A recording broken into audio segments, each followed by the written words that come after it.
Hey, Tech Guide Ninjas here. Hope you're having a good day today. So today we're going to look at how to organize your Pinterest boards. So this is a good idea, especially if you're a blog or a business.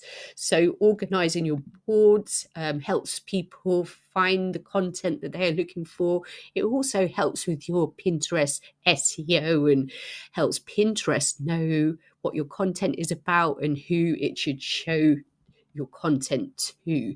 So what I like to do, I like to think of my content like an umbrella. So I'll have like a main board. So you can see from here, I've got work from home jobs.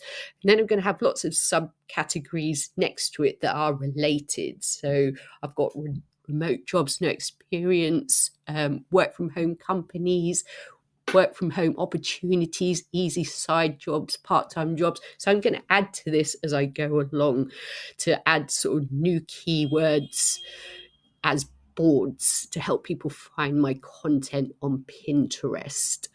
You can see another one I've got here. So career is the main keyword and subcategories, career ideas, career advice. And I'm going to add to that as time goes on.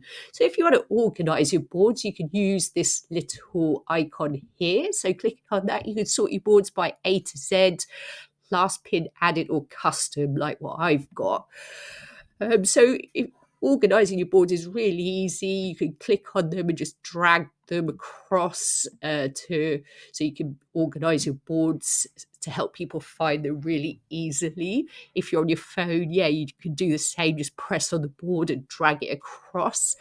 Other things you might want to think about. So say if you've got like an underperforming board, you can click on that board and the three dots. You can do things like merge a board with one of your other better performing boards, or you can just archive it as well. So that will just put it to the bottom of your boards and people won't see it.